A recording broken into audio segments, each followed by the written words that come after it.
عید سے 2 دن پہلے ایک بیوہ عورت میری دکان پر آئی اور بولی، میری یتیم بچی کے لیے پہننے کا سوٹ نہیں ہے، کوئی سوٹ دے دو۔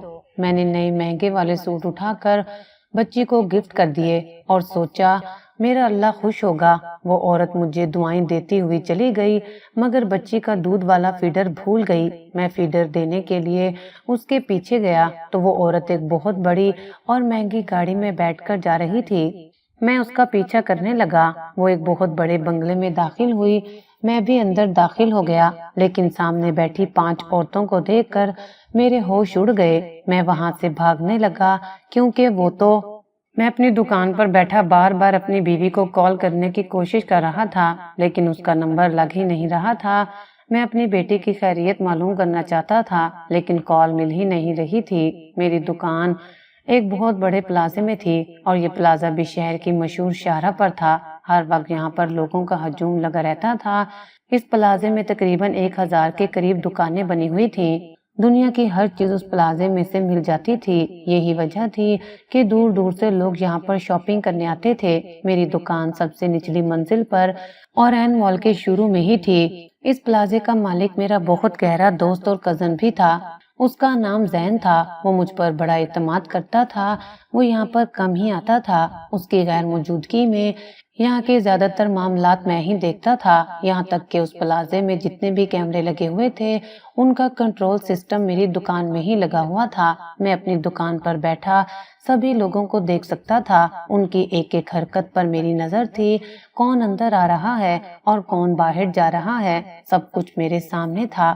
میں نے بچوں کی گرمیوں اور سردیوں کے کپڑے اور بچوں کا ضروری سامان دکان پر رکھا ہوا تھا۔ مجھے اپنی بیٹی الشبا کی بہت فکر ہو رہی تھی۔ جب میں صبح کام کے لیے گھر سے نکلا تھا اس وقت اسے بہت تیز بخار ہو رہا تھا۔ اب نہ جانے اس کی طبیعت کیسے ہوگی۔ میں انہی سوچوں میں گم تھا جب اچانک ایک عورت کے پکارنے پر میں نے اس کی طرف دیکھا تھا۔ اس نے برقع پہنا ہوا تھا اور اسکارف سے پورا چہرہ ڈھانپا ہوا تھا، لیکن اس کی آنکھوں سے آنسو بہہ رہے تھے۔ دیکھنے میں بہت خوبصورت اور پڑھی لکھی بھی لگ رہی تھی۔ جی میڈم، کیا چاہیے آپ کو؟ میں اس سے نظریں چراتا ہوا اس سے پوچھ رہا تھا۔ وہ بولی، میں غریب عورت ہوں، میرے سسرال والوں نے مجھے نکال دیا ہے۔ اب میری بیٹی کے پاس پہننے کے لیے کوئی کپڑے نہیں ہیں اور میرے پاس اتنے پیسے نہیں ہیں کہ میں آپ سے بیٹی کے لیے کچھ خرید سکوں، اس لیے میں آپ سے مدد مانگنے آئی ہوں۔ خدا کے لیے میری مدد کریں۔ اپنی بات مکمل کر کے وہ رونے لگی تھی۔ اسے یوں روتا دیکھ کر مجھے اس سے ہمدردی ہونے لگی تھی، لیکن پیشہ ور بھکاریوں سے مجھے الجھن بھی بہت ہوتی تھی۔ ان کے بار بار مانگنے کی عادت پر مجھے بہت ہی غصہ آتا تھا۔ میں اکثر انہیں ڈانٹ کر کہتا کہ تم لوگ محنت مزدوری کیوں نہیں کرتے؟ دوسروں کے سامنے ہاتھ پھیلاتے ہوئے تم لوگوں کو شرم نہیں آتی؟ محنت مزدوری کر کے اپنے اور اپنے گھر والوں کا پیٹ پالو۔ میں کبھی بھی بھیک مانگنے والوں کی حوصلہ افزائی نہیں کرتا تھا، بلکہ انہیں سختی سے ٹوک دیا کرتا تھا۔ مگر نہ جانے اپنی شاپ پر کیا ہوا کہ میں اپنے اصولوں سے جیسے پیچھے ہٹ گیا تھا۔ اس عورت پر مجھے بے تحاشا ترس آیا۔ شاید وجہ یہ تھی کہ وہ کوئی پیشہ ور بھیکاری نہیں تھی اور حلیے سے بھی کافی معقول عورت لگ رہی تھی، پھر اس کے لیے بھیک مانگنا کتنا مشکل کام ہوگا۔ یہی سوچ کر میں نے اسے چند اچھے اچھے جوڑے کپڑوں کے دے دیے تھے۔ بہن جی، مجھے بتائیں، آپ کو اس کے علاوہ کچھ اور چاہیے؟ میں نے مزید مدد کی پیشکش کی۔ مجھے لگا تھا کہ مجھ سے مزید مدد کے لیے پیسے مانگ لے گی تاکہ اپنے بچے کی ضرورت پوری کر سکے، مگر اسے شاید اپنی کسی ضرورت سے کوئی لینا دینا تھا ہی نہیں۔ مجھے کہنے لگی کہ مجھے اپنے بچے کے لیے دودھ کا سامان لینا ہے اور کچھ اور بھی چیزیں ہیں، اگر آپ میری مدد کرتے تو۔ میرے دوست شاہد کی دکان اوپر والے پورشن پر تھی۔ اس کی بات سن کر مجھے اس پر ایک بار پھر سے ترس آ گیا تھا۔ میں نے سوچا ساری ضرورت کی چیزیں شاہد سے کہہ کر اسے دلوا دیتا ہوں اور شاہد کو بھی میں خود پیمنٹ کر دوں گا۔ اسے کال کر کے ساری بات سمجھائی تو وہ عورت میرا شکریہ ادا کرتے ہوئے اوپر چلی گئی تھی اور پھر تھوڑی دیر کے بعد وہ واپس آتی ہوئی دکھائی دی اور اسی وقت مجھے میری بیوی کی کال آ گئی تھی۔ الشبا کی طبیعت بہت ہی زیادہ خراب ہو گئی ہے، آپ خدا کے لیے جلدی سے گھر آ جائیں، میں بہت پریشان ہوں، میں اسے اکیلے ہاسپٹل لے کر نہیں جا سکتی۔ اپنی بیوی کی بات سن کر میں بری طرح بدحواس ہو گیا تھا۔ وہ عورت بھی میرا شکریہ ادا کر کے وہاں سے چلی گئی تھی، تبھی میری نظر کاؤنٹر پر پڑی۔ وہ عورت اپنی بچی کا فیڈر یہیں پر چھوڑ گئی تھی۔ میں جلدی سے باہر نکلا تھا، اپنے ملازم کو دکان کا خیال رکھنے کا بول کر، اور تیزی سے باہر نکلا۔ دیکھا کہ وہ عورت ایک بڑی سی گاڑی میں بیٹھ رہی تھی۔ یہ دیکھ کر میرا منہ حیرت سے کھلے کا کھلا رہ گیا تھا۔ اگر وہ عورت اتنی بڑی گاڑی کی مالک تھی، اگر اتنی دولت مند تھی، تو اسے مجھ سے مانگنے کی کیا ضرورت تھی؟ میں حیرت کے سمندر میں غوطہ زن ہو کر اپنی گاڑی لے کر گھر آیا تھا، اور پھر جب میں اپنی بیوی اور بیٹی کو لے کر ہسپتال جا رہا تھا تو راستے میں مجھے میرے ملازم کی کال آئی تھی، جسے میں سارے انتظامات سنبھالنے کا بول کر آیا تھا۔ وہ روتی آواز میں بول رہا تھا، سر یہاں پر آگ لگ گئی ہے، بہت نقصان ہو رہا ہے سر، ہر طرف آگ ہے، سبھی لوگ جل رہے ہیں، لاکھوں کا نقصان ہو گیا ہے، قیمتی جانیں ضائع ہو گئی ہیں۔ اپنی بات کرتے کرتے وہ چیخ پڑا تھا۔ میں اس کی بات سن کر حیرت کے سمندر میں غوطہ زن ہو گیا۔ ابھی کچھ دیر پہلے تک تو سب کچھ ٹھیک تھا۔ میں جب مال سے باہر نکلا تو ہر ایک چیز اپنی جگہ پر تھی، کوئی بھی غیر معمولی حرکت میں نے نہیں دیکھی تھی۔ تو پھر اچانک سے کیا ہو گیا؟ چند منٹوں میں ہی بھڑکنے والی آگ نے سب کچھ راکھ کر دیا تھا۔ اپنی بیوی اور بیٹی کو اسپتال پہنچانے کے بعد میں دوبارہ پلازے پر آ گیا تھا، اور سامنے کا منظر میری جان نکالنے کے لیے کافی تھا۔ ہر طرف بھڑکتی ہوئی آگ تھی، بچوں کا شور، رونا، چیخیں، عورتوں کا چلانا، دکانداروں کا اپنی مدد کے لیے دہائیاں دینا، غرض ہر طرف قیامت خیزی کا منظر تھا۔ ہر جی روئی چلا رہا تھا، مگر کوئی بھی ان کی مدد کے لیے نہیں آ پا رہا تھا۔ جب ہر طرف آگ مزید بھڑکنے لگی تب وہاں پر فائر بریگیڈ کا عملہ پہنچا تھا۔ انہوں نے آگ پر قابو پانے کی پوری کوشش کی، مگر وہ آگ تھی جو ہر چیز کو اپنے ساتھ جلا کر راکھ کرنے پر تلی ہوئی تھی۔ نہ جانے یہ آگ اتنے لوگوں کی دشمن کیوں بن گئی تھی؟ یہ انتقام کیا تھا؟ ہمارے گناہوں کی سزا تھی، یا پھر کسی حاسد کے حسد کی لگائی ہوئی آگ تھی جو سب کچھ فنا کر چکی تھی؟ میری خوش قسمتی تھی کہ اس وقت میں یہاں پر نہیں تھا۔ چند پل کے لیے میں یہاں سے نکل گیا تھا اور یوں موت کے منہ میں جانے سے بچ گیا تھا۔ ذہن دھاڑے مار مار کر رو رہا تھا، اس کا کروڑوں کا نقصان ہو گیا تھا۔ مجھے بہت اچھے سے یاد تھا کہ اس نے اس پلازے کو بنانے کے لیے دن رات محنت کی تھی، بہت سارا قرض بھی اٹھایا تھا، اور پھر جب یہ پلازہ تعمیر ہو گیا تو مختصر عرصے میں ہی اس نے سارے قرض سے جان خلاصی کر لی تھی، اور اس کا مالک بن کر وہ بہت ہی زیادہ خوش تھا۔ مگر اب یہ ساری خوشی جیسے مٹی میں مل گئی تھی، سب کچھ جل کر خاک ہو گیا، ہزاروں لوگوں کی جان چلی گئی تھی۔ پلازے کے باہر بہت سارے لوگوں کا ہجوم تھا، سبھی اپنے پیاروں کو رو رہے تھے۔ بہت سے ایسے لوگ تھے جو یہاں پر شادی کی شاپنگ کے لیے آئے تھے، کچھ اپنے بچوں کی سالگرہ کے لیے، کچھ موسم کے ملبوسات کی خریداری کرنے کے لیے آئے تھے۔ وہ لوگ نہیں جانتے تھے کہ آج ان کا یہاں پر آخری دن ثابت ہونے والا ہے، وہ کبھی یہاں سے زندہ واپس لوٹ کر نہیں جا سکیں گے۔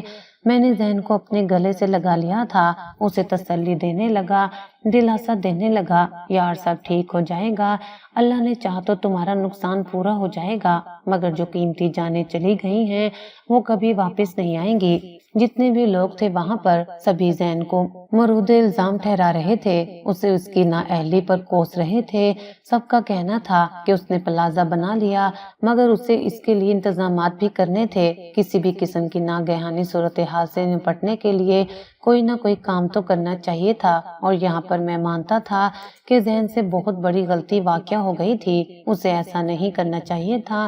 اتنا پیسہ وہ کما رہا تھا تو کچھ پیسے اگر وہ پلازے کے انتظامات پر لگا دیتا تو شاید آج یہ سب نہ ہوتا، لاکھوں لوگوں کی جان نہ جاتی، اور خود وہ بھی اتنے بڑے نقصان سے دوچار نہ ہوتا۔ کچھ لوگ زندہ بچا لیے گئے تھے۔ مجھے اچانک شاہد کا خیال آ رہا تھا، میرا سارا دھیان شاہد کی طرف تھا، اس کے چھوٹے چھوٹے بچے، اس کی بیوی کا چہرہ بار بار آنکھوں کے سامنے آ رہا تھا۔ کچھ عرصہ پہلے ہی ان دونوں کی محبت کی شادی ہوئی تھی، کتنا پیار کرتے تھے وہ ایک دوسرے سے، اور اللہ نے جڑوا بچے دے کر ان کی زندگی کو مکمل کر دیا تھا۔ میں پاگلوں کی طرح اس ملبے پر شاہد کو تلاش کر رہا تھا، اور پھر وہ آج جلی ہوئی حالت میں ریسکیو کرنے والوں کو مل گیا تھا۔ اس کی حالت خراب تھی، وہ موت کے منہ کے قریب پہنچ چکا تھا۔ جب میری اس پر نظر پڑی تو میں اور زین اس کی طرف لپکے، جلدی سے ایمبولینس میں ڈال کر ہم اسے اسپتال لے کر چلے گئے تھے۔ راستے میں ایک بار اسے ہوش آیا تھا، وہ ٹوٹے پھوٹے لفظوں میں آپ بیتی بیان کر رہا تھا۔ تم خوش قسمت ہو کہ تم یہاں سے بچ نکلے، ورنہ اس عورت نے ہم سب کو برباد کرنے کی کوئی کسر نہیں چھوڑی تھی۔ سب برباد ہو گیا، سب ختم ہو گیا، اس عورت نے سب ختم کر دیا۔ میں اور زین ایک دوسرے کو حیرت سے دیکھ رہے تھے۔ کیا مطلب؟ کس عورت کی بات کر رہے ہو تم؟ اتنا بول کر وہ پھر سے بے ہوش ہو گیا تھا۔ میں اور زین اس کے قریب بیٹھے اسے ہوش میں لانے کی کوشش کر رہے تھے۔ اسے اسپتال لے کر پہنچے تو ڈاکٹر نے بتایا کہ وہ تو کب کا دم توڑ چکا ہے۔ ہم روتے ہوئے اس کی میت کو گھر لے کر گئے تھے۔ اس کے عزیزوں، بیوی اور بچوں کا بہت برا حال تھا۔ یہ سب دیکھنا آسان نہیں تھا۔ ہم ایک بار پھر سے اس کے ملبے پر آ گئے تھے، جہاں پر ڈھیروں لوگوں کی لاشیں ہڈیوں کی صورتوں میں مل رہی تھی۔ کل تک جو جیتے جاگتے لوگ تھے، آج جل کر خاک ہو گئے تھے اور ان کا گوشت پوست ہڈیوں سے الگ ہو گیا تھا۔ یہ سب مجھے انتہائی کرب میں مبتلا کر رہا تھا۔ بھلا ان لوگوں کے عزیز و اقارب ان ہڈیوں سے کیسے پہچانیں گے؟ زین کی حالت بھی مجھ سے مختلف نہیں تھی۔ یہ صدمہ سہنا اس کے لیے مشکل تھا۔ وہ اپنا دل پکڑ کر زمین پر بیٹھتا چلا گیا۔ اب ایک بار پھر سے میں ہسپتال میں تھا۔ اس بار میں زین کو لے کر آیا تھا۔ دوسری طرف بیوی بھی مجھے بار بار اپنے پاس بلا رہی تھی۔ الشفا کی طبیعت بہت خراب ہے، آپ آ جائیں، مجھے اکیلے بہت ڈر لگ رہا ہے۔ میں جانتا تھا اس نے بھی پلازے کے بارے میں ساری خبروں کو ٹی وی پر دیکھ لیا ہے، اس لیے وہ بھی اتنا گھبرا رہی ہے۔ اسے تسلی دینے کے بعد میں زین کے پاس ہی رکا تھا۔ 12 گھنٹوں کے بعد اسے ہوش آیا تو ایک بار پھر سے وہ بلک بلک کر رو پڑا۔ اسے حوصلہ دلاسا دے کر میں بھی الشفا کی طرف آیا۔ خدا کا شکر تھا کہ اب میری بیٹی پہلے سے صحت یاب تھی۔ اسے لے کر اپنے گھر واپس آ گیا تھا۔ اب ہمارے دن رات جیسے ایک جیسے گزرنے لگے تھے۔ میرا بھی بہت زیادہ نقصان ہو گیا تھا، ساری دکان جل گئی تھی، مگر خدا کا شکر تھا کہ میرے بینک اکاؤنٹ میں اتنے پیسے تھے کہ میں دوبارہ اپنے لیے کاروبار کھڑا کر سکتا تھا۔ ایک رات میں اپنی بیوی کے ساتھ بیٹھا ٹی وی پر خبریں دیکھ رہا تھا، جب میری بیوی نے مجھے ایک بات کہہ کر چونکا دیا تھا۔ کہنے لگی، آپ کو نہیں لگتا یہ آگ کسی کی سازش ہے؟ شاید کوئی ایسا ہے جس نے یہ جان بوجھ کر کیا ہے۔ اس کی بات پر میں چونکا۔ کیا مطلب؟ کیا کہنا چاہتی ہو تم؟ کھل کر کہو۔ کہنے لگی، آپ کو نہیں لگتا یہ آگ کسی حاسد نے لگائی ہے؟ شاید کوئی ایسا ہے جس سے اس پلازے کے مالک کو مسئلہ تھا، جس نے شاید زین بھائی سے کوئی انتقام لینا تھا، اس لیے ان کا لاکھوں کا نقصان کر دیا۔ اس کی بات پر میں ہنس پڑا تھا۔ ارے نہیں یار، ایسا نہیں ہو سکتا۔ یہ کسی نے انتقام لینے کے لیے کارروائی نہیں کی، بلکہ ایک حادثہ ہے۔ اگر کسی کو زین سے دشمنی ہوتی تو وہ صرف زین کا نقصان کرتا۔ وہاں پر تو لاکھوں لوگ موجود تھے۔ کیا ان لاکھوں لوگوں سے کسی کی دشمنی تھی جس نے ان سب کی جان لے لی اور انہیں اس دردناک موت سے ہمکنار کیا؟ مگر میری بیوی کا ایک ہی بات پر اصرار تھا کہ یہ سب کسی نے انتقام کے لیے کیا ہے۔ آپ مانے نہ مانے، یہ زین بھائی کا کوئی دشمن کر رہا ہے۔ میں نے اس کی سبھی باتوں کو ایک کان سے سن کر دوسرے کان سے نکال دیا۔ اس پلازے میں صرف ایک ہی شخص تھا جو زندہ بچ گیا تھا۔ اس کی دونوں ٹانگیں جل چکی تھیں، وہ معذور ہو گیا تھا، مگر اللہ نے اسے زندگی دے دی تھی۔ زین نے اس آدمی کی بہت مدد کی، اس کا خود علاج کروایا اور ہر طرح سے تعاون کرنے کا وعدہ کیا۔ ہسپتال میں زین کے ساتھ اس آدمی کو دیکھنے کے لیے گیا تھا۔ وہ بہت رو رہا تھا کہ اب وہ کیا کرے گا، اپنے گھر والوں کا کیسے پیٹ پالے گا۔ زین نے اس کے ساتھ پورا تعاون کرنے کا وعدہ کیا کہ وہ اس کے لیے جلدی گھر بیٹھے روزگار کا بندوبست کر دے گا یا پھر انہیں ماہانہ راشن مہیا کر دے گا۔ اس آدمی کو پریشان ہونے کی ضرورت نہیں ہے۔ اس آدمی کا اب یہی کہنا تھا کہ یہ سب کسی حاسد کی کارستانی ہے۔ کہنے لگا، آگ لگنے سے پہلے میں نے کچھ دکانوں کو جلاتے دیکھا تھا۔ وہ کسی عورت کے بارے میں بات کر رہے تھے، کوئی عورت تھی جس نے وہاں پر آگ لگائی تھی۔ اس سے پہلے کہ اس عورت کو پکڑا جاتا، اس تک پہنچتے وہ وہاں سے نکل گئی تھی۔ تب تک آگ نے مجھے بھی پکڑ لیا تھا اور پھر سب کچھ دھیرے دھیرے فنا ہو گیا۔ اب مجھے شاید کی بات دماغ میں گونجنے لگی تھی، اس نے بھی کسی عورت کے بارے میں ذکر کیا تھا اور اب یہ مشتاق بھی کسی عورت کے بارے میں ہی بات کر رہا تھا، اور میری بیوی کا بھی تو یہی کہنا تھا کہ یہ سب کسی حاسد نے کیا ہے۔ مگر کوئی عورت ایسا کیسے کر سکتی ہے؟ وہ اتنے بے گناہوں کی جان کیوں لے سکتی ہے؟ اور وہ عورت تھی کون؟ اس تمام عرصے میں میرے دماغ سے وہ عورت نکل گئی تھی جو اس دن میری شاپ پر آئی تھی، جس کی میں نے مدد کی تھی۔ مجھے لگتا تھا کہ شاید یہ سب اس کے ساتھ کی گئی نیکی کا بدلہ اللہ نے مجھے دیا ہے، اس کی دعاؤں نے مجھے میری زندگی عطا کر دی ہے، ورنہ میں بھی ان لوگوں کی طرح جل کر خاک ہو چکا ہوتا۔ دوبارہ سے پلازے کی تعمیر کا کام شروع کر دیا گیا تھا۔ جب تک کام مکمل ہو جاتا تب تک میں نے ایک اور جگہ پر اپنا کاروبار سیٹ کر لیا تھا۔ دن مہینوں میں، مہینے سالوں میں بدل گئے تھے۔ پورا 1 سال لگا تھا اس پلازے کو دوبارہ اپنے پیروں پر کھڑا ہونے کے لیے۔ اس بار زین نے سارے انتظامات مکمل کیے تھے۔ وہ اپنی نااہلی اور غلطی کو مان رہا تھا۔ مجھے ڈر تھا کہ کہیں اس پر کیس نہ بن جائے، اس سے لینے کے دینے نہ پڑ جائیں، مگر اللہ نے اپنا کرم کیا اور وہ قانون کی نظر میں بھی بری الزامہ ہو گیا۔ اسے اس بات کا خطرہ تھا کہ شاید اب لوگ یہاں پر دکانیں بنانے سے ہٹ جائیں گے، شاید اب کاروبار پہلے کی طرح نہیں چمکے گا۔ میں نے اسے تسلی دی کہ سب ٹھیک ہو جائے گا، اللہ پر بھروسہ رکھو، دیکھنا ایک بار پھر سے یہ پلازہ اٹھ کر کھڑا ہو جائے گا، ایک بار پھر سے یہاں پر زندگی کی رونق نظر آنے لگے گی، ایک بار پھر سے لوگ یہاں پر رونق لگانے کے لیے آ جائیں گے۔ میرے دلاسے اور باتیں ہی تھیں جو زین کو دوبارہ سے اپنے قدموں پر کھڑا ہونے پر مجبور کر گئی تھی۔ پورا 1 سال لگا تھا، دوبارہ سے میں اسی پلازے میں آ گیا تھا، اسی دکان پر، عین اسی جگہ پر جو میرے پاس پہلے سے تھی۔ ایک بار پھر سے میں اپنی ذمہ داری کو سنبھالنے کے لیے تیار ہو گیا تھا۔ کیمرے کا کنٹرول بھی میری ہی شاپ میں تھا، کیونکہ زین زیادہ تر اپنے کارخانے میں موجود ہوتا تھا اور یہاں پر کوئی مسئلہ ہو جاتا تو اس مسئلے کو میں یہاں حل کرتا تھا۔ وہ دن جب ہم لوگوں نے نئے جیسے پلازے کو شروع کیا تو تب زین نے کہا، دیکھو اگر کوئی بھی بات ہو جائے تو مجھے لازمی فون کرنا، اللہ نہ کرے کہ دوبارہ ایسا کوئی حادثہ ہو، لیکن اگر ایسی صورتحال بن جائے تو یہاں سے باہر مت نکلنا، بلکہ پہلے ان لوگوں کو یہاں سے باہر نکالنا۔ ان کی بات پر میں نم آنکھوں سے ہنس پڑا تھا۔ وہ کتنا حساس ہو گیا تھا، کتنی گہرائی میں جا کر سوچنے لگا تھا، اس بات کا اندازہ مجھے آج اس کی حالت دیکھ کر ہو رہا تھا۔ شاید وہ بھی دل ہی دل میں خود کو مجرم ٹھہرا رہا تھا۔ اسے لگتا تھا کہ جو کچھ بھی ہوا شاید اس میں اس کی ہی غلطی ہے۔ وقت کے بے رحم پہیے نے اپنی گردش مکمل کی اور 1 سال کا طویل عرصہ بیت گیا۔ وہ شہر جو کبھی دھوئیں اور سسکتی ہوئی آوازوں کے حصار میں تھا، اب دوبارہ جی اٹھا تھا۔ زین کا وہ خواب، وہ عظیم الشان پلازہ ایک بار پھر اپنی پوری آب و داب کے ساتھ سر اٹھائے کھڑا تھا۔ عمارت کی نئی پینٹ کی خوشبو، چمکتے ہوئے شیشے اور نئی سیکیورٹی سسٹم کے نصب شدہ لائٹیں اس بات کی گواہی دے رہی تھیں کہ ہم نے راکھ سے دوبارہ جنم لیا ہے۔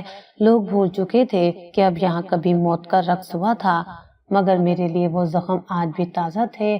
جب بھی میں اپنی دکان پر بیٹھتا تو مانیٹر کی سکرینوں پر نظریں جمائے رکھتا۔ اب سیکیورٹی کا پورا کنٹرول میرے پاس تھا۔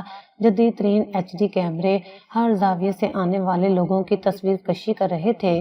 زین اب بہت بدل گیا تھا، اس کے چہرے کی وہ پرانی رونق تو لوٹ آئی تھی، مگر آنکھوں کے کونے میں اب بھی خوف جھلکتا تھا۔ وہ اکثر میرے پاس آ کر بیٹھ جاتا اور کہتا، یار یہ عمارت تو کھڑی ہو گئی لیکن ان ہزاروں لوگوں کا بوجھ میری روح پر رہے گا۔ میں اسے دلاسا دیتا، لیکن میرے اندر ایک بے چینی رہتی تھی۔ دکانیں ایک بار پھر آباد ہو چکی تھیں، شاہد کی جگہ اس کے ایک کزن نے سنبھال لی تھی، مگر اس کا خالی پن مجھے تڑپاتا تھا۔ پھر ایک روز جب سورج کی تپش ڈھل رہی تھی اور پلازے میں خریداروں کا ہجوم اپنے عروج پر تھا، زندگی نے ایک ایسا موڑ لیا جس کا میں نے تصور بھی نہیں کیا تھا۔ میں اپنی دکان کے کاؤنٹر پر بیٹھا کچھ حساب کتاب کر رہا تھا کہ اچانک فضا میں وہی جانی پہچانی خوشبو پھیلی۔ یہ شاید یہ میرے وہم کی کارستانی تھی۔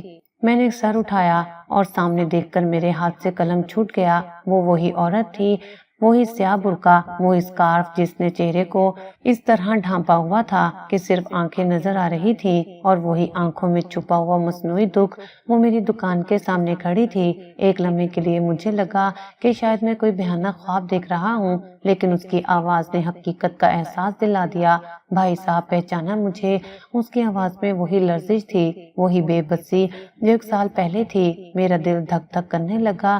پچھلی بار جب یہ آئی تھی تو اس کے فوراً بعد قیامت ٹوٹ پڑی تھی۔ میرے ذہن میں وہ منظر بجلی کی طرح گوندا جب میں نے اسے ایک مہنگی گاڑی میں بیٹھتے دیکھا تھا۔ میں نے اپنے حواس مجتمع کیے، چہرے پر مسکراہٹ سجائی اور بڑی مہارت سے اپنے اندر کے طوفان کو چھپایا۔ جی بہن کیوں نہیں، کیسے بھول سکتا ہوں، آپ کیسی ہیں؟ اور آپ کی بیٹی کیسی ہے؟ میں نے بڑی اپنائیت سے پوچھا، مگر میری نظریں اس کی ہر حرکت کا جائزہ لے رہی تھیں۔ وہ سسکیاں بھرنے لگی۔ کیا بتاؤں بھائی، نصیب ہی خراب ہے۔ وہ بیٹی جس کے لیے میں نے آپ سے مدد لی تھی وہ اب بھی اسپتال کے چکروں میں ہے۔ سسرال والوں نے اب عدالت میں کیس کر دیا ہے۔ میرے پاس تو وکیل کی فیس کے پیسے بھی نہیں ہیں۔ میں دوبارہ آپ کے پاس آئی ہوں، اللہ کے لیے میری علاج رکھ لیں، میں بہت مجبور ہوں۔ میں حیران رہ گیا کہ کوئی انسان اتنی ڈھٹائی سے جھوٹ کیسے بول سکتا ہے۔ اگر وہ اتنی ہی غریب تھی تو وہ بڑی گاڑی کہاں سے آئی؟ وہ قیمتی جوتے جو اس کے برقعے کے نیچے سے ہلکے سے جھلک رہے تھے وہ کسی غریب کے نہیں ہو سکتے تھے۔ میں نے سوچا کہ اگر میں نے اسے ابھی ٹوکا تو سچ کبھی سامنے نہیں آئے گا۔ مجھے یہ جاننا تھا کہ اس نقاب کے پیچھے چھپا ہوا اصل چہرہ کیا ہے، اور یہ عورت بار بار اسی پلازے کا رخ کیوں کرتی ہے۔ آپ پریشان نہ ہو، میں نے دھیمی آواز میں کہا، انسانیت سب سے پہلے ہے۔ آپ بتائیں میں آپ کی کیا مدد کر سکتا ہوں؟ اس نے پھر سے وہی رونا رویا۔ میں نے اسے کچھ مہنگے جوڑے نکال کر دیے اور کچھ نقدی بھی اس کے ہاتھ پر رکھی۔ اس نے دعائیں دیتے ہوئے پیسے تو رکھ لیے، لیکن پھر ایک عجیب سی فرمائش کی، بھائی صاحب مجھے کچھ موٹے کمبل اور سردیوں کا بستر کا سامان بھی چاہیے تھا۔ اوپر والے پورشن پر سنا ہے بہت اچھا سٹاک آیا ہے، کیا وہاں کسی سے کہہ کر مجھے کچھ رعایت دلوا سکتے ہیں؟ میرے پاس اتنی ہمت نہیں کہ میں سب سے بھاؤ تاؤ کروں۔ میری چھٹی حص نے خطرے کا سگنل دیا۔ سب سے اوپر والا پورشن جہاں زیادہ تر ہول سیل کے گودام تھے اور جہاں اس وقت لوگوں کا رش سب سے کم ہوتا تھا، میں نے فوراً فون اٹھایا اور اوپر والے دکاندار کو جو میرا جاننے والا تھا ڈیمی کال کی اور اس سے کہا کہ خاتون آ رہی ہیں، ان کا خیال رکھنا۔ وہ شکریہ ادا کر کے دکان سے باہر نکلی۔ میں نے اپنے ملازم کو اشارہ کیا کہ وہ گاہکوں کو سنبھالے اور خود خاموشی سے اس کے پیچھے چل پڑا۔ پلازے میں لوگوں کا ہجوم میری ڈھال بن گیا۔ وہ لفٹ کے قریب گئی مگر پھر اچانک مڑی اور سیڑھیوں کی طرف بڑھ گئی۔ یہ غیر معمولی بات تھی، ایک غریب اور مجبور عورت لفٹ چھوڑ کر 5 منزلیں سیڑھیوں سے کیوں چڑھے گی؟ میں نے جوتے اتار کر ہاتھ میں پکڑ لیے تاکہ میرے چلنے کی آواز نہ آئے۔ میں کسی منجھے ہوئے جاسوس کی طرح اس کے پیچھے تھا۔ جیسے جیسے ہم اوپر جا رہے تھے لوگوں کا شور کم ہوتا جا رہا تھا۔ تیسری منزل، چوتھی منزل اور پھر وہ 5ویں منزل پر پہنچ گئی۔ یہاں کا ماحول باقی پلازے سے بالکل مختلف تھا۔ یہاں بڑے بڑے ہال تھے جو گودام کے طور پر استعمال ہوتے تھے۔ لمبی راہداریوں میں مدھم روشنی تھی اور ہر طرف خاموشی کا راج تھا۔ وہ عورت ایک لمحے کے لیے رکی، اس نے گردن گھما کر پیچھے دیکھا۔ میں فوراً بڑے ستون کے پیچھے دبک گیا۔ میرا دل اتنی زور سے دھڑک رہا تھا کہ مجھے لگا وہ سن لے گی۔ جب اسے اطمینان ہو گیا کہ کوئی اس کے پیچھے نہیں ہے تو وہ راہداری کے آخری کونے کی طرف بڑھی۔ میں نے دیکھا کہ وہ ایک مخصوص دروازے کے پاس رکی کہ مین لائنیں گزرتی تھیں۔ یہ وہ جگہ تھی جہاں پلازے کے خودکار آگ بجھانے والے آلات کا کنٹرول پینل نصب تھا۔ میں نے دیوار کے ساتھ لگ کر جھانکا۔ جو کچھ میں دیکھ رہا تھا اس پر یقین کرنا مشکل تھا۔ وہ عورت جو تھوڑی دیر پہلے ایک مجبور ماں بن کر رو رہی تھی اب انتہائی تیزی اور مہارت سے اپنے بیگ سے کچھ اوزار نکال رہی تھی۔ اس نے برقعے کے اندر سے ایک چھوٹا سا کٹر نکالا اور فائر سسٹم کی تاروں کو ایک ایک کر کے کاٹنا شروع کر دیا تاکہ آگ لگنے کی صورت میں نہ تو الارم بجے اور نہ ہی پانی کے فوارے پھیلیں۔ میری ریڑھ کی ہڈی میں ایک ٹھنڈی لہر دوڑ گئی۔ یہ کوئی اتفاق نہیں تھا، پچھلی بار بھی یہی ہوا تھا۔ سسٹم نے کام نہیں کیا تھا۔ یہ عورت ایک پیشہ ور مجرم تھی یا پھر کسی بہت بڑے انتقام کا مہرا۔ اس کے کام کرنے کا انداز بتا رہا تھا کہ اسے اس عمارت کے نقشے کا ایک ایک کونا معلوم ہے۔ تارے کاٹنے کے بعد وہ رکی نہیں بلکہ راہداری میں مزید آگے بڑھی۔ جہاں کپڑوں کے بڑے بڑے گٹھے رکھے ہوئے تھے اس نے اپنے بیگ سے پیٹرول کی بوتلیں نکالی جنہیں اس نے بڑی ہوشیاری سے چھپایا ہوا تھا۔ اس نے ان گٹھڑیوں پر پیٹرول چھڑکنا شروع کر دیا۔ پیٹرول کی وہ مخصوص بو ہوا میں پھیلنے لگی اور میرے نتنوں سے ہوتی ہوئی میرے دماغ تک پہنچی جس نے پرانی یادوں کے زخموں کو کریت کر رکھ دیا۔ وہ عورت اب بالکل بدل چکی تھی۔ اس نے اپنا اسکارف تھوڑا ڈھیلا کیا تو مجھے اس کے چہرے کا ایک حصہ نظر آیا۔ اس کی آنکھوں میں کوئی دکھ نہیں تھا بلکہ ایک شیطانی سکون اور جنون تھا۔ وہ ماچس کی ڈبی نکال رہی تھی اور اس کی انگلیاں بالکل نہیں کانپ رہی تھی۔ وہ اتنی بڑی تباہی مچانے کے لیے بالکل تیار تھی جیسے اس سے ان معصوم لوگوں کی جانوں کی کوئی پرواہ نہ ہو جو نیچے منزلوں پر ہنسی خوشی شاپنگ کر رہے تھے۔ میں نے اپنا موبائل نکالا اور تھر تھراتے ہاتھوں سے ویڈیو بنانی شروع کی۔ یہ ثبوت بہت ضروری تھا ورنہ کوئی میری بات پر یقین نہیں کرتا۔ وہ ماچس کی تیلی نکال کر اسے جلانے ہی والی تھی کہ ایک لمحے کے لیے رکی اور اپنے ہاتھ میں پکڑی ہوئی تیلی کو دیکھنے لگی جیسے وہ اس آگ کے بھڑکنے کا انتظار کر رہی ہو۔ جو ایک بار پھر سب کچھ راکھ کر دے گی۔ میں وہیں اندھیرے میں چھپا اپنی سانسیں روکے یہ سوچ رہا تھا کہ اس کا اگلا قدم کیا ہوگا، وہ یہ سب کیوں کر رہی ہے، اس عمارت سے، زین سے یا ان بے گناہ لوگوں سے اس کا کیا بیر ہے۔ پیٹرول کی بو اتنی گہری ہو چکی تھی کہ مجھے ڈر تھا کہ کہیں میرا دم نہ گھٹ جائے۔ وہ عورت اب پوری طرح سے اپنے مشن میں مگن تھی اور میں اس ہولناک سچائی کا واحد گواہ تھا جو چند لمحوں بعد ایک نئی قیامت میں بدلنے والی تھی۔ وہاں اس خاموش راہداری میں جہاں موت کے سامان کی تیاری ہو رہی تھی، میں نے محسوس کیا کہ اصل دشمن کوئی حادثہ نہیں بلکہ یہ عورت اور اس کے پیچھے چھپا وہ نامعلوم محرک ہے جس نے ہزاروں گھر اجاڑ دیے تھے اور اب دوبارہ وہی تاریخ دہرانے والی تھی۔ اوپر والے پورشن کی سنسان راہداری میں جب پیٹرول کی تیز بو سانسوں میں زہر گھول رہی تھی، وہاں موت اور زندگی کے درمیان صرف ایک ماچس کی تیلی کا فاصلہ رہ گیا تھا۔ وہ عورت جس نے مظلومیت کا لبادہ اوڑھ رکھا تھا اب ایک شفاف مجرم کے روپ میں میرے سامنے کھڑی تھی۔ اس کے ہاتھ میں موجود ایک تیلی کسی بھی لمحے ایک ایسی آگ کو جنم دے سکتی تھی جو نہ صرف اس عمارت کو بلکہ ہزاروں خاندانوں کے سپنوں کو راکھ کر دیتی۔ میں نے اپنے موبائل کے کیمرے میں اس کی ایک حرکت کو نہایت خاموشی سے قید کر لیا تھا۔ وہ جس مہارت سے فائر سسٹم کی تاریں کاٹ رہی تھی اور جس بے رحمی سے پیٹرول چھڑک رہی تھی، وہ سب اب میرے پاس ڈیجیٹل ثبوت کی صورت میں موجود تھا۔ ویسے بھی یہ پورا حصہ اب میرے جدید ترین کیمروں کی زد میں تھا جن کا رخ میں نے خود اپنی شاپ سے اس کی طرف کر رکھا تھا۔ جیسے اس نے تیلی رگڑنے کے لیے ہاتھ اٹھایا، میرا خون جوش مارنے لگا۔ اب خاموش رہنے کا وقت ختم ہو چکا تھا۔ میں نے ایک بھرپور جست لگائی اور کسی شکاری کی طرح اس پر جھپٹ پڑا۔ اس سے پہلے کہ وہ کچھ سمجھ پاتی یا تیلی جلا پاتی، میں نے اس کا وہ ہاتھ مروڑ دیا جس میں ماچس تھی۔ بس بہت ہو چکا تمہارا یہ ناپاک کھیل، میری آواز اس سنسان راہداری میں کسی زوردار دھماکے کی طرح گونجی۔ وہ عورت بری طرح ہڑبڑا گئی، اس کے چہرے سے وہ مصنوعی مظلومیت اور آنکھوں کی وہ مسکینی پل بھر میں غائب ہو چکی تھی اور اس کی جگہ ایک وحشیانہ غصے اور انتقام کی آگ نے لے لی تھی۔ اس نے مجھ سے اپنا ہاتھ چھڑانے کی بھرپور کوشش کی، وہ کسی زخمی ناگن کی طرح تلملا رہی تھی، مگر میں نے اس کی کلائی کو آہگنی گرفت میں جکڑ رکھا تھا۔ میں اسے گھسیٹتے ہوئے سیڑھیوں کی طرف لے گیا۔ وہ چیختی رہی، بددعائیں دیتی رہی، اپنے برقعے کو چھڑوانے کے لیے ہاتھ پاؤں مارتی رہی، مگر میں نے ایک نہ سنی۔ اسے نیچے لا کر میں نے سیکیورٹی گارڈ کے صف پہرے میں کھڑا کر دیا اور فوراً اپنا فون نکالا۔ پہلی کال میں نے زین کو کی، زین فوراً میری شاپ پر آؤ، اس پلازے کا دشمن پکڑا گیا ہے اور تم یقین نہیں کرو گے کہ وہ کون ہے۔ دوسری کال میں نے پولیس کو کی اور انہیں صورتحال کی سنگینی سے آگاہ کیا کہ کس طرح ایک بڑی تباہی کو عین آخری لمحے پر ٹال دیا گیا ہے۔ زین کی واپسی اور ماضی کا ہولناک سامنا۔ چند ہی منٹوں میں زین ہانپتا ہوا میری دکان پر پہنچا۔ اس کے چہرے پر ہوائیاں اڑ رہی تھیں اور ماتھے پر پسینے کی بوندیں چمک رہی تھیں۔ جیسے اس کی نظر اس عورت پر پڑی جو اب سیکیورٹی گارڈ کے نرغے میں زمین پر بیٹھی گھرا رہی تھی۔ زین کے قدم جیسے زمین میں گڑ گئے، اس کے چہرے کا رنگ پیلا پڑ گیا اور وہ بھی کسی پتھر کے بت کی طرح ساکت ہو گیا۔ اس کی آنکھوں میں پہچان، دکھ، پچھتاوا اور شدید حیرت کا ایک عجیب آمیزہ تھا، اور وہ جسے حال سے کٹ کر کسی بہت پرانے تلخ اور سیاہ زمانے میں کھو گیا ہو۔ اس کے چہرے کے تاثرات دیکھ کر مجھے اندازہ ہو گیا کہ یہ دشمنی محض پیشے ورانہ نہیں بلکہ اس کی جڑیں بہت گہری ہیں۔ مہرین، تم؟ ذہن کے حلق سے صرف یہی ایک لفظ نکل سکا جس میں برسوں کی تڑپ اور گہری تکلیف چھپی ہوئی تھی۔ پولیس بھی موقع پر پہنچ چکی تھی۔ میں نے انسپکٹر کو وہ ویڈیو دکھائی جو میں نے ابھی بنائی تھی اور اسے کیمرے کے کنٹرول روم میں لے جا کر وہ فوٹیج بھی دکھائی جس میں اس عورت کو فائر سسٹم کے ساتھ چھیڑ چھاڑ کرتے اور پیٹرول چھڑکتے صاف دیکھا جا سکتا تھا۔ ثبوت اتنے پختہ تھے کہ میرین کے پاس مکرنے کی کوئی گنجائش نہیں تھی۔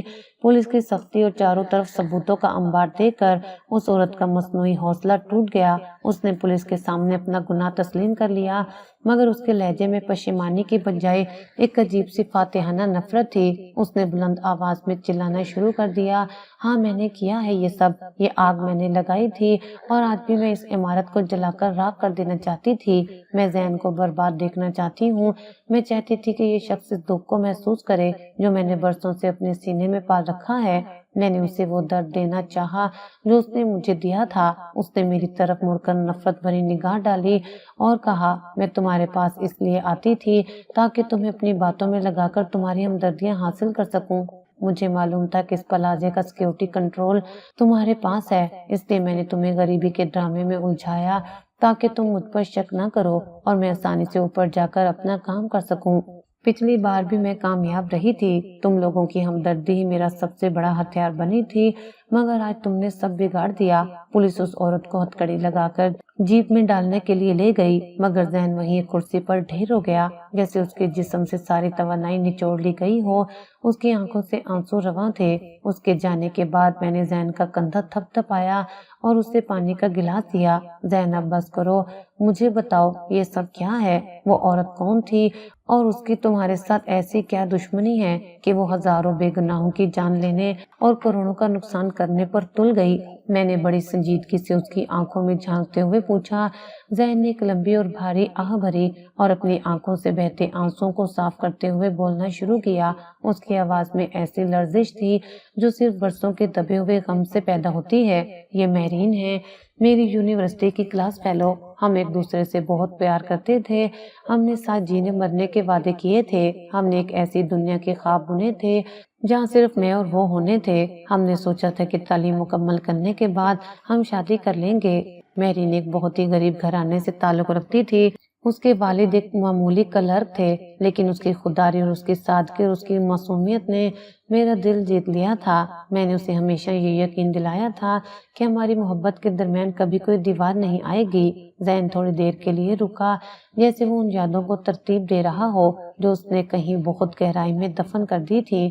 جب میں نے اپنے گھر والوں کو اس بارے میں بتایا تو میرے ماں باپ نے صاف انکار کر دیا، بلکہ انہوں نے مہرین کی تذلیل کی۔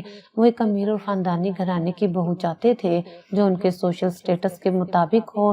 انہوں نے مہرین کی غریبی کا مذاق اڑایا اور مجھ پر دباؤ ڈالا کہ اگر میں نے اس سے شادی کی تو وہ مجھے جائیداد سے آگ کر دیں گے اور میرا اس گھر میں کوئی مقام نہیں رہے گا۔